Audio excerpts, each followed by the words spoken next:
Hello and welcome to this Pembroke College Personal Statement presentation. My name is Libby and I'm the Admissions and Schools Liaison Officer at Pembroke College. So in today's video, we're going to be covering lots of information about personal statements and what they are. I'm also going to be giving you some top tips as well as things to avoid when it comes to drafting and writing your very own personal statement. So firstly, what actually is a personal statement? Well, your personal statement forms part of your UCAS application. If you're applying to Cambridge or Oxford, then the deadline for submitting your application via UCAS is the 15th of October. This is an earlier deadline, and it's the same deadline for most medicine, veterinary medicine, and dentistry courses.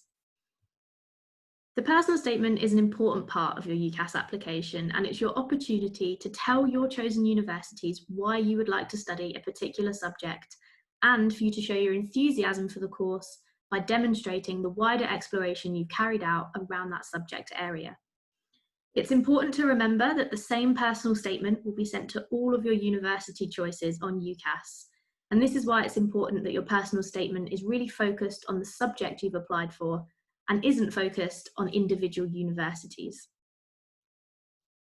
Now we're going to move on to some of the finer details about personal statements. How long can it be? Well, your personal statement can be a maximum of 4,000 characters. That's about one side of A4. That's not a lot of space, so you'll need to spend time planning and drafting your personal statement several times to make sure it's as effective as possible.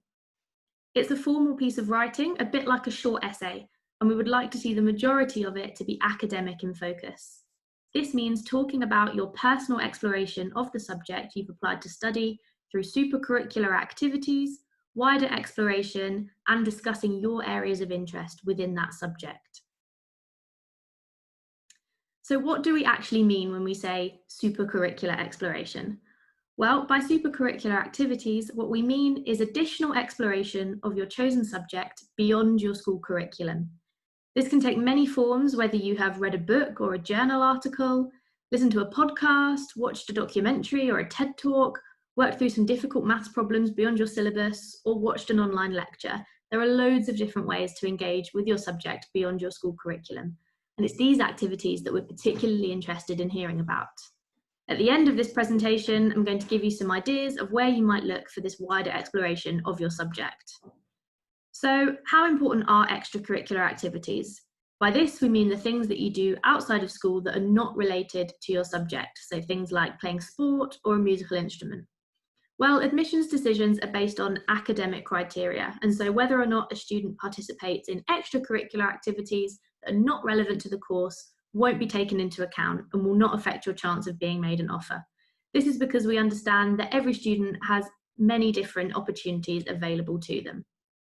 We also understand that you may be applying to other universities which do take these into account, so you won't be penalised for mentioning any extracurricular activities you do on your personal statement.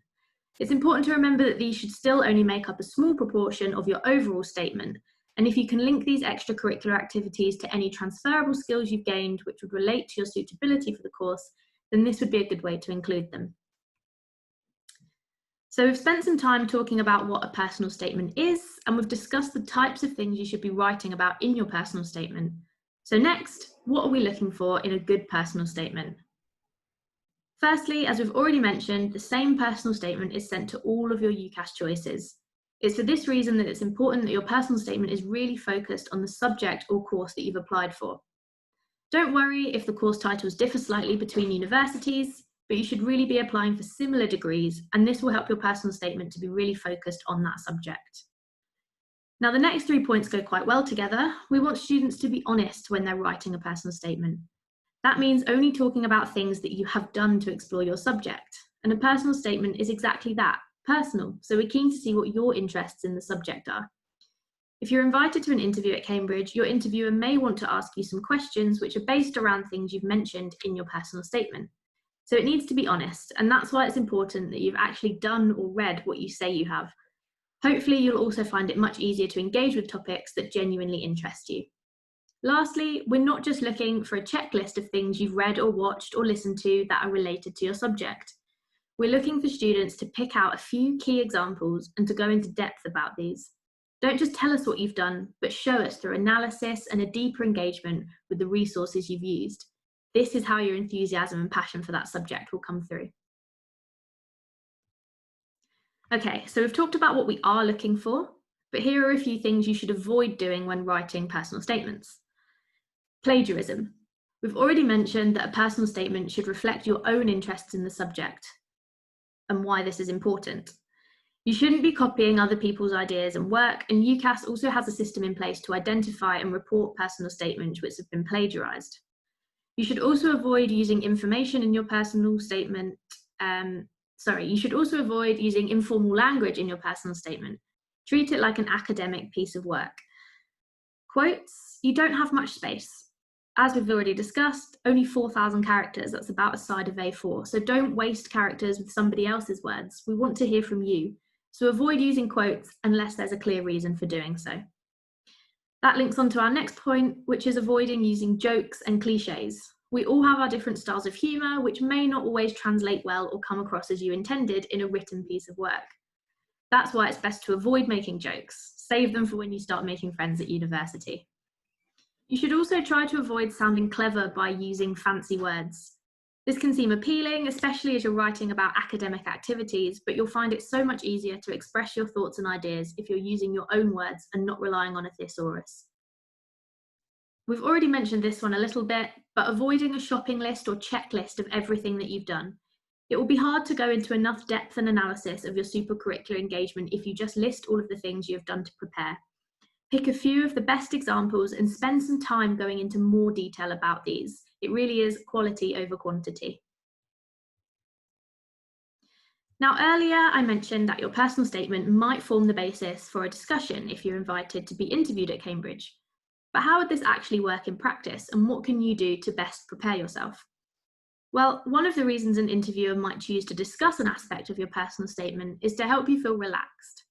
Interviewers understand that interviews can be quite a stressful situation for applicants, so discussing your personal statement might be a way to help ease you into an interview environment. After all, your personal statement should be discussing areas of the subject that you are genuinely interested in and are passionate about. That's why it's a good idea to reread your personal statement before an interview.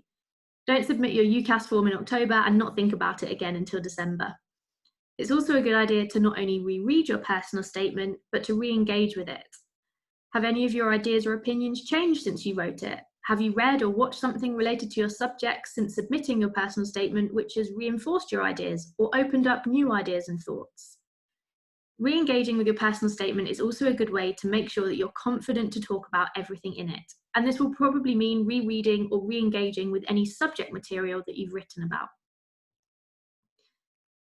We've also put together this picture cloud of resources, which we hope will be a good starting point for seeking out material and resources to help you with that supercurricular subject exploration. Now, this is by no means an exhaustive or prescriptive list, but feel free to come back to this slide if you're stuck for ideas of where to look for subject-focused material and content. So, thank you so much for watching this personal statement presentation. We hope you enjoyed it and learned a lot.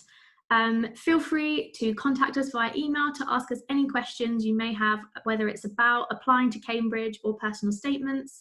And you can also give us a follow on both Twitter and Instagram at PemCam Outreach, where we'll be posting lots more helpful hints and tips for supercurricular study and wider subject exploration. Thanks, bye.